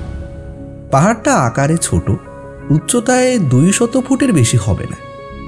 দেখতে দেখতে ঘন জঙ্গলের মধ্যে বিমলের দেহ অদৃশ্য হয়ে গেল। রলি উত্তেজিতভাবে কামাথির সঙ্গে দুর্বোধ্য ভাষায় কথা কইতে লাগলেন। কুমার বাঘার গলা জড়িয়ে ধরে চুপ করে একটা গাছতলায় বসে রইল। তার চোখ মুখের ভাব পরম নিশ্চিন্ত। দলে রক্ষীরা বন্দুক নিয়ে নাড়াচাড়া করতে লাগলো অতিরিক্ত গম্ভীর মুখে। কুলিরা আসন্ন বিপদের আশঙ্কায় চঞ্চল হয়ে উঠল। দেখলেই মনে হয় তারা যেন পালাবার জন্যে পা বাড়িয়ে প্রস্তুত হয়েই আছে। এমন সময় বিমল পাহাড়ের উপর থেকে নেমে আবার সকলের কাছে এসে দাঁড়ালো। কি দেখলেন? দূরবীন দিয়ে দেখলাম জোফারের দল আসছে উত্তর পূর্ব দিক থেকে দক্ষিণ পশ্চিম দিকে, মৌ বিদ্রোহীরা আসছে দক্ষিণ পশ্চিম দিক থেকে উত্তর পূর্ব দিকে। দুই দলই এখান থেকে প্রায় 3 মাইল তফাতে আছে, তাই আমাদের উচিত সামনের দিকে দৌড়ে যাওয়া। নিশ্চিত মৃত্যুর দিকে? না না, 1 মাইল দূরে ডান দিকের ছোট একটা অচল পথের কাছে। বুঝেছি, তুমি বড় পথ ছেড়ে ওই পথটাই ধরতে চাও। কিন্তু শত্রুরা কি এতই বোকা যে এই তুচ্ছ কৌশলটাও বুঝতে পারবে না? কেন বুঝবে না, কিন্তু অসময়ে বুঝবে। তখন আমরাও তাদের অনায়াসেই বাধা দিতে পারবো। আমি আমার যুদ্ধ কৌশল মোটামুটি স্থির করে ফেলেছি। চলুন সবাই, বেগে এগিয়ে চলুন। কামাথি, তুমি আমাদের নিয়ে চলো। আবার হলো যাত্রা শুরু। কুলিদের যাওয়ার ইচ্ছে ছিল না, কিন্তু সশস্ত্র সেপাইদের তাড়নায় তারা যেতে বাধ্য হলো। প্রায় 15 মিনিট পথ চলার পর কামাথি হঠাৎ দাঁড়িয়ে পড়ে একদিকে অঙ্গুলি নির্দেশ করে বললে, এইখানে। দুই ধারে দুর্ভেদ্য জঙ্গল, মাঝখানে শুঁড়ি গলির মতো এক ফালি পথ। 3 জনের বেশি লোক পাশাপাশি চলতে পারে না। কেবল কাঠুরেদের জন্যই এই পথের অস্তিত্ব বজায় আছে, না হলে আর কেউ তো এখান দিয়ে আসা যাওয়াই করে না। ওই পথই হবে আমাদের বাঁচবার রাস্তা। কিন্তু ভাই সব খুব হুঁশিয়ার, উপরকার গাছের ডালে অজগর লুকিয়ে থাকে, প্রায় কিন্তু তারা ছোবল মেরে মানুষ ধরে। কি সুসংবাদ! শুনলেই একেবারে অঙ্গ শীতল হয়ে যায়। কিন্তু সেদিন বোধহয় অজগরদের ছুটির দিন, তারা অন্যত্র বেড়াতে গিয়েছিল। প্রায় 40 মিনিট পরে সকলেই নিরাপদে একটা প্রায় প্রান্তরের মতো বড় মাঠের উপরে গিয়ে পড়ল। মাঠের মাঝখানে রোদে ইস্পাতের মতো চকচক করছে জলাভূমি। কুমার সুদূর পর্যন্ত বিস্তৃত অরণ্যের দিকে তাকিয়ে রইল। হঠাৎ কেঁপে উঠল যেন দিকবিদিক। 2-4টে নয়, একসঙ্গে বহু আগ্নেয়াস্ত্রের ভীষণ গর্জন। 2 বার 1 বার নয়, 12 বার। ও আবার কি ব্যাপার? শত্রুদের আক্রমণ? ওই ব্যাপারের জন্যই তো আমি অপেক্ষা করছি। তবে কি মৌ মৌ বিদ্রোহীরা জোফরের দলকে আক্রমণ করেছে? ঠিক তাই। আমি জানতাম আমি অবশ্যম্ভাবী। আমি কাঁটা দিয়েই কাঁটা তুলতে চেয়েছিলাম। মাঝখান থেকে আমরা সরে এসেছি ঠিক সময়। জোফরের দল এসে পড়েছে মৌ বিদ্রোহীদের সামনাসামনি। এই তো আমার রণকৌশল। জোফার বাবাজি হেলে ধরতে এসে কেউটের সামনে পড়ে গেছে, তার আর রক্ষে নেই। বিমল, তুমি সেরা। কিন্তু জোফরের দলকে সাবার করতে বিদ্রোহীদের বেশিক্ষণ লাগবে না বিমলবাবু। তারপর তারা যদি আমাদের খোঁজ করে? আমাদের খোঁজ পাবে না। জোফারদের মতো তারাও তো জানে না আমরা যেতে চাই মিকেনো পর্বতে। তবু যদি তারা আমাদের পিছু নেয়? তারা আমাদের পিছু নিতে পারবে না। কে তাদের বাধা দেবে? দাবানল। তাদের আর আমাদের মাঝখানে থাকবে দারুণ দাবানল। মানে কোথায় দাবানল? সেই কাজ আমরাই করব। পাহাড়ের মাথায় উঠে চারিদিকে দেখতে দেখতে সব প্ল্যান আমি মোটামুটি স্থির করে ফেলেছি। দেখছেন তো, এখানকার জঙ্গল রোদে পুড়ে বারুদের মতো হয়ে রয়েছে। এই জঙ্গলে আগুন ধরিয়ে দেওয়া কত সহজ বুঝতেই পারছেন। বন্দুকের আওয়াজ এবার কমে আসছে। কামাথি আর তার সাঙ্গপাঙ্গদের হুকুম দিন এখনই তারা জঙ্গলে আগুন ধরিয়ে দিক। আধ ঘন্টার মধ্যে চারিদিক জ্বলে যাবে। দাবানলে আমাদের কিছু হবে না তো? অসম্ভব। প্রথমত হাওয়ার গতি বিদ্রোহীদের দিকে, দ্বিতীয়ত এদিকে আছে শুধু খোলা মাঠ আর জলাভূমি। আমরা জলার ওপারে গিয়ে দাঁড়াবো। এরপর 15-16 জন লোক ছুটে গিয়ে জঙ্গলের নানা জায়গায় ভালো করে পেট্রোল ঢেলে ছড়িয়ে দিলে। তারপরেই আগুন জ্বালিয়ে দেওয়া হলো। দেখতে দেখতে ক্রমেই বেড়ে উঠতে লাগলো সেই আগুন।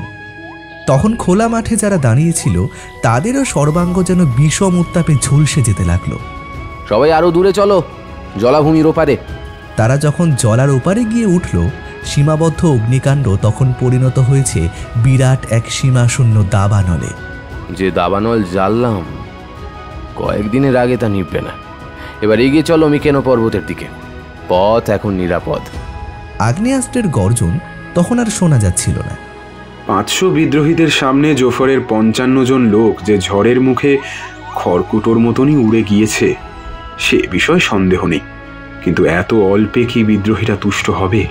তারা আমাদের খোঁজ পেয়েছে। শিকারের সন্ধান পেলে ক্ষুধার্ত সিংহ কি নির্বিকার থাকতে পারে? জোফারও হয়তো মরেনি।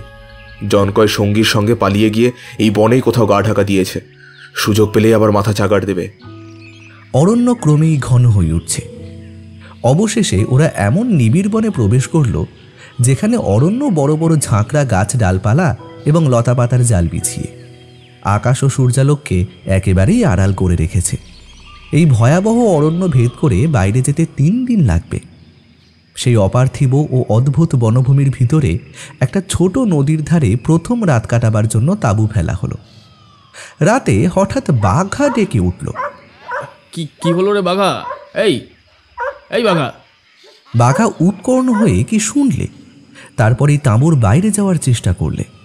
কুমার বন্দুক নিয়ে বাইরে এলো, কিন্তু কাউকেই দেখতে পাওয়া গেল না। বিশেষ কারণ ছাড়া বাঘা কখনোই উত্তেজিত হয় না। আমি ওই কথায় সায় দিলাম। বাঘার চিৎকারের পেছনে নিশ্চয়ই কোনো বিশেষ কারণ আছে। কিন্তু সেই বিশেষ কারণটা যে কি তা আন্দাজ করা গেল না। রাত তখন অনেক হয়েছে, কুমার জেগেই ছিল। হঠাৎ তাঁবুর বাইরে শোনা গেল মাটি থরথরিয়ে ধুপধুপ করে অনেকগুলো ভারী ভারী পায়ের শব্দ। কুমার উঠে বসল। উঠে দেখল বাঘাও কান খাড়া করে উঠে দাঁড়িয়েছে বটে, কিন্তু এবারে আর চিৎকার করছে না, বিপুল বিস্ময়ে শূন্যে মুখ তুলে সে যেন কোনো বিজাতীয় গন্ধ নেওয়ার চেষ্টা করছে। সেই ধূপধুপুনি শব্দ প্রত্যেকেরই কানে গিয়েছে। মনে হলো কতগুলো বড় জাতের ষাঁড় ধূসর ও ধ্বংস দেহ দুলিয়ে মিলিয়ে গেল চোখের আড়ালে।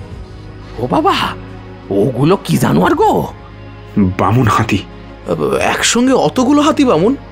হ্যাঁ, ওরা জাতকে জাত বামুন। এখানকার কোনো হাতি ভাগলপুরি ষাঁড়ের চেয়ে বড় হয় না। কুমারবাবু, আপনার বাঘা বোধ করি এই বামুন হাতিদের সাড়া পেয়েই অত গোলমাল করছিল। না না না না না না, বাঘার ধরন ধারণ আমি জানি। হাতিদের অস্তিত্ব টের পেয়ে সে বিস্মিত হয়েছিল বটে, কিন্তু গর্জন বা চিৎকার করেনি। ব্যাপারটা তাহলে রহস্যময়। কিন্তু রহস্যভেদ হতে দেরি লাগলো না। সেদিন রাতে বৃষ্টি হলো খানিকটা। তাঁবুর বাইরে কালকের বৃষ্টির ফলে সৃষ্ট কাদার প্রলেপের উপরে পদচিহ্নের পর পদচিহ্ন। একজনের নয়, কয়েকজনের পায়ের দাগ। পা টিপে টিপে তারা এসেছিল, কিন্তু বাঘার কানকে ফাঁকি দিতে পারেনি। কুমার, পায়ের ছাপগুলোর একটা বিশেষত্ব লক্ষ্য করেছ? যারা এসেছিল তারা বালক, বয়সে 9-10 বছরের বেশি নয়। আশ্চর্য, নিশুতি রাতে হিংস্র জন্তু জানোয়ারের আস্তানায় একদল বালক এসেছিল আমাদের খবরাখবর নিতে। না কুমার, এই যুক্তি তো মন মেনে নেয় না। আরও একটা উল্লেখযোগ্য কথা হচ্ছে, যেখানে শত্রু মিত্র বা জনমানবের সাড়া নেই, সেখানে আমাদের খবর নিতে আসে কারা? লুকিয়ে আসে কেন? দেখা না দিয়ে পালায় কেন? কামাথি বলছে আড়ি পাততে এসেছিল। মৌমৌ বিদ্রোহীদের চর, মেয়ে চর, নারীদের পায়ের দাগ ছোট হয়। মসিয়ার অলি, কামাথির সন্দেহ যুক্তিসঙ্গত নয়। মৌমৌ বিদ্রোহীরা সংখ্যায় নাকি 500। আমাদের মুষ্টিমেয় দলকে জমালয় পাঠাতে চাইলে তারা চোরের মতো চর পাঠাতো না, ডাকাতের মতো আমাদের উপর ঝাঁপিয়ে পড়তো। তবে কি জোফার দল? কিন্তু জোফার এতগুলো ছেলে আমদানি করবে কোত্থেকে? আচমকা শূন্য পথ দিয়ে এক ঝাঁক তীর এসে টপাটপ করে পড়ল মাটির উপরে। জলদি সবাই তাঁবুর আড়ালে গা ঢাকা দাও। খানিক দূরে ছিল কতকগুলো ছোপছাপ। তীরগুলো এসেছিল সেই দিক থেকে। কুমার উপরই 2বার সেই দিকে গুলি বৃষ্টি করল। সঙ্গে সঙ্গে শোনা গেল একটা মানুষের আর্তনাদ, এবং দেখা গেল ঝোপের পর ঝোপ দুলিয়ে কারা যেন লুকিয়ে রয়েছে দূরে, আরও দূরে ছুটে পালিয়ে যাচ্ছে। বেশ খানিকক্ষণ অপেক্ষা করবার পরেও আর কারোর সাড়া পাওয়া গেল না। জঙ্গল আবার নিথর ও নীরব। ওরা আবার বাইরে বেরিয়ে তীরগুলো একে একে কুড়িয়ে নিল। অদ্ভুত তীর, প্রত্যেকটাই যেন ছেলে খেলার তীর। তীর তো ভারী, শক্ত কাঠি ছাড়া আর কিছুই নয়। কাঠের ডগাটা ছুঁচলো করে নেওয়া হয়েছে মাত্র। লোহা বা অন্য কোনো ধাতু দিয়ে ফলা তৈরি করা হয়নি। তীরের পিছনে পালকও নেই। কাঠের গোড়ার দিকটা চিরে নিয়ে গাছের একখানা পাতা গুজে দেওয়া হয়েছে, বাতাস কাটবার সুবিধে হবে বলে। টিকে টিকে টিকে টিকে টিকে টিকে মানে বেটে মানুষ। হ্যাঁ, আমি বলতে ভুলে গিয়েছিলাম, বামন হাতি, বামন হিপো, বামন মহিষের সঙ্গে এই অঞ্চলে বামন মানুষেরাও বাস করে। মাথায় তারা বালকের মতন। সাধারণত 3.5 থেকে 4 ফুটের বেশি উঁচু হয় না। তাদের মধ্যে যাদের বলা চলে অতিকায়, তারাও উঁচু হয় বড়জোর 4.5 ফুট।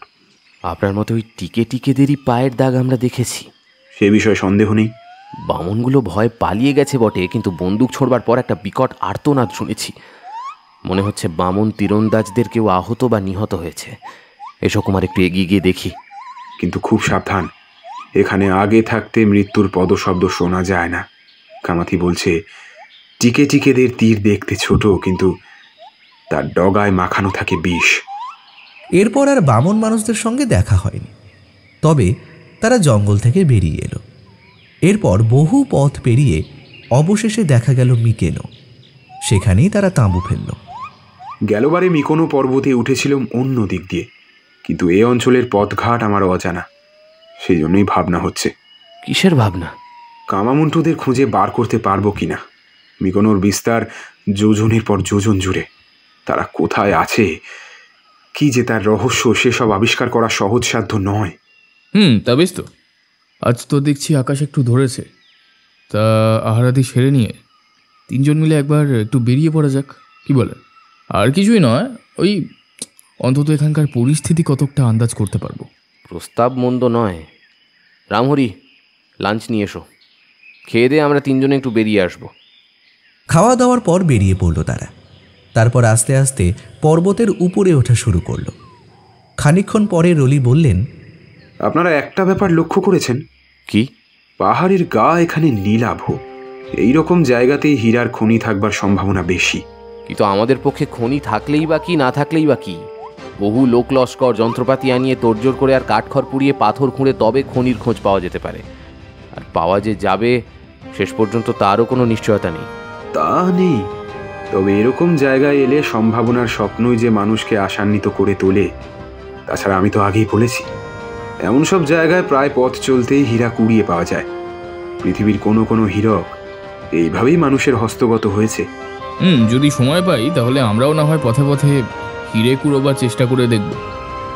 কিছুক্ষণ ঘোরার পর যখন ফিরে এলো তখন শোনা গেল বাঘার চিৎকার, সঙ্গে মানুষদের হট্টগোল, গুড়ুম গুড়ুম করে বন্দুকের আওয়াজ। একটু তফাতে হুড়মুড় করে জঙ্গল ভাঙার শব্দ, ঝোপঝাপের ঝটপটানি, কি বেগে দৌড়াচ্ছে, তার দ্রুত পদের ধুপধুপ আওয়াজ। একটা দুর্ঘটনা ঘটেছে, দৌড়ে চলো, দৌড়ে চলো।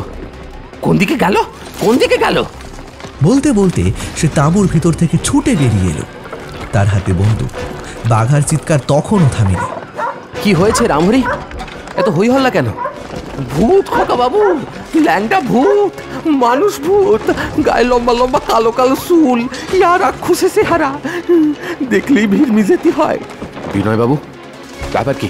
আমি দেখিনি, কমল দেখেছে।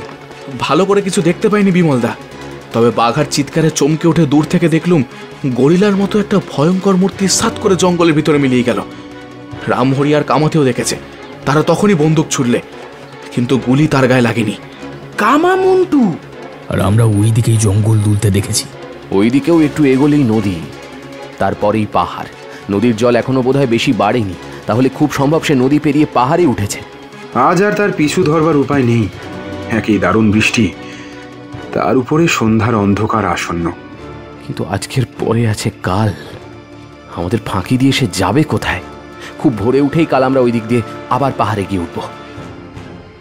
পরের দিন খোঁজাখুঁজির পরেই পাহাড়ে উঠবার একটা সরু পায়ে চলা পথ পাওয়া গেল। কাঠুরিয়া, মধু সংগ্রাহক এবং স্থানীয় শিকারীদের যাতায়াত এখানে নেই। এটা নিশ্চয়ই কামা মন্টুদের তৈরি। বেলা ক্রমে দুপুরের দিকে গড়িয়ে চলেছে। বৃষ্টি ধরেছে বটে, কিন্তু আকাশের গায়ে তখনও জড়ানো মেঘের চাদর। বাতাসে বেড়ে উঠছে শীতের আমেজ।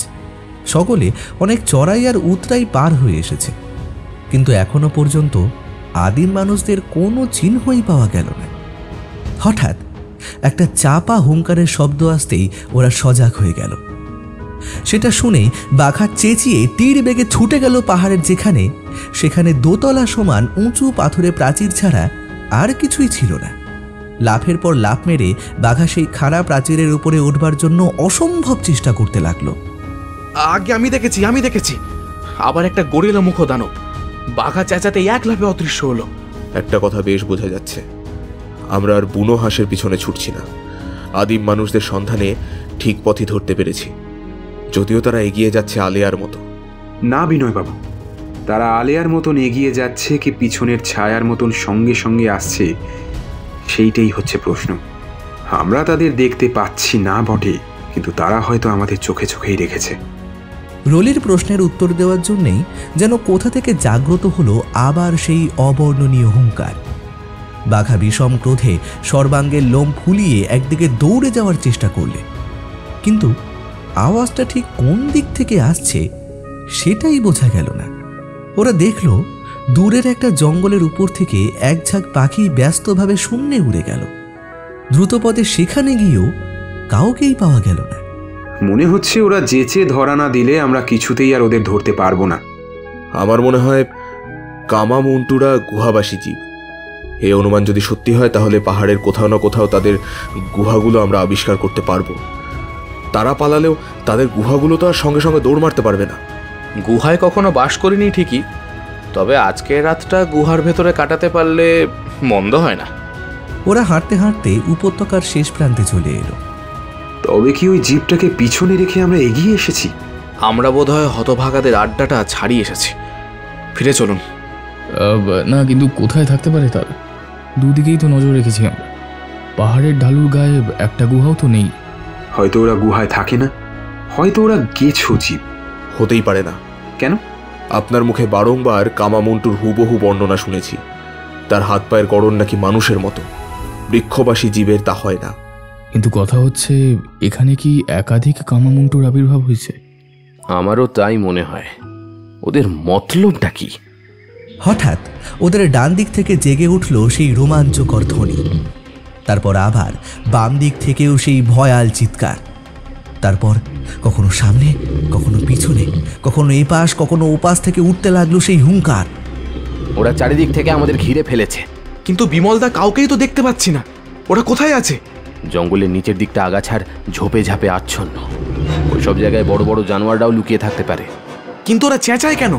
আমাদের ভয় দেখাবার জন্য? না না, আমাদের ভয় দেখিয়ে ওদের লাভ নেই। বিমলবাবু, এখন উপায় কি? ওদিকে তাকিয়ে দেখো।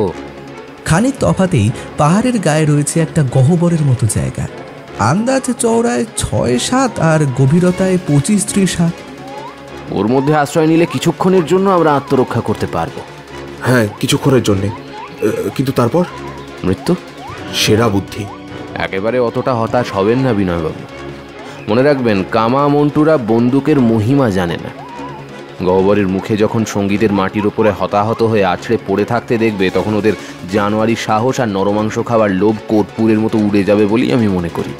বিমল, এইবার ওরা বোধহয় আক্রমণ করবে। বেশ বোঝা গেল সেই গর্জমান জনতা এগিয়ে আসছে ক্রমে ক্রমে। একদিক থেকে নয়, চারিদিক থেকে। বিমলবাবু, ওরা দেখতে পাওয়ার আগে কি আমাদের গহ্বরের ভিতর লুকিয়ে পড়া উচিত নয়? লুকোবেন? লুকোচুরির আর সময় নেই।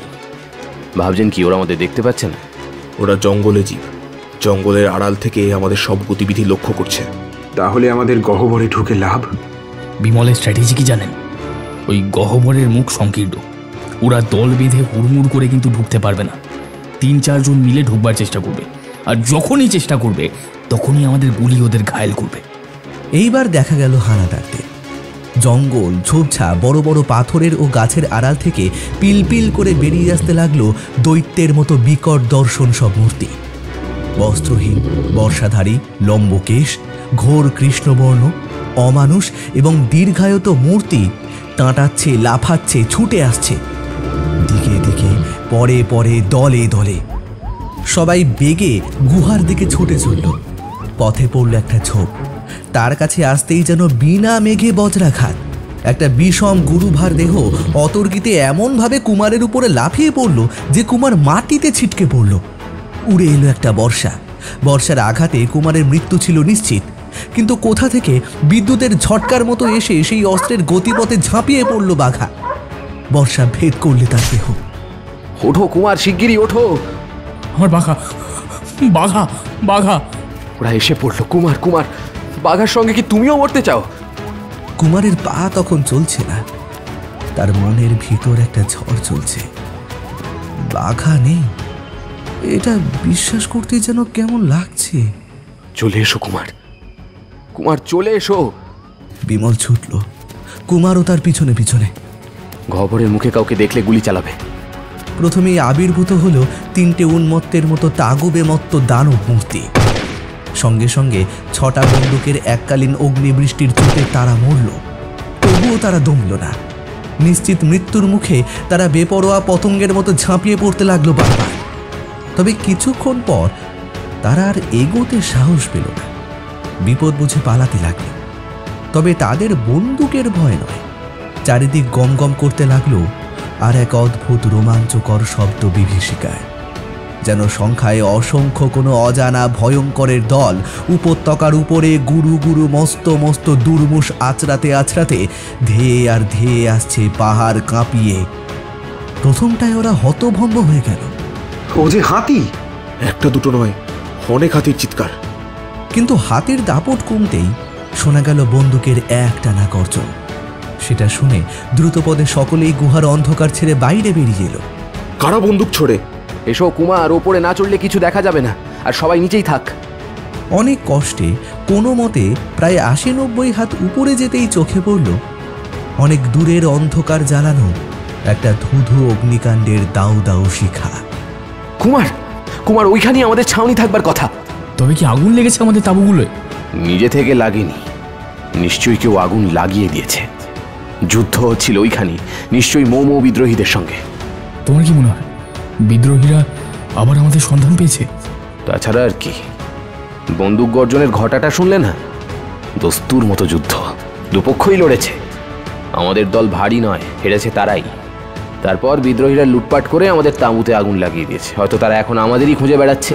এখানে থাকলে মারা পড়বো কুমার, পালিয়ে প্রাণ বাঁচাতে হবে। পালিয়ে যাব কোথায়? আপাতত শহরে। বিমলের অনুমান সঠিক। ওদের তাঁবু আক্রমণ করেছিল মৌ বিদ্রোহীরা।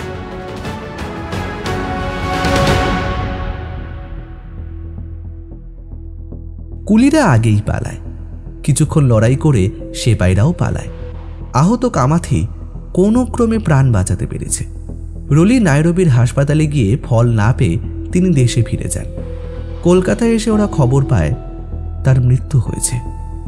বাঘার জন্য দুঃখ করব না, সে তো বুড়ো হয়েছিল, আর দুদিন পরে মরতই। সে পরের জন্য প্রাণ দিচ্ছে, এ তো মরণের মতো মরণ। বাঘার জন্য দুঃখ করব না, কিন্তু বাঘাকে ছেড়ে আমি থাকবো কেমন করে গো, থাকবো কেমন করে? রামহরি কাঁদে আর চোখের জল মোছে, তারপর আবার কাঁদে। বিমল কুমারের চোখের পাতা ভিজে আসে।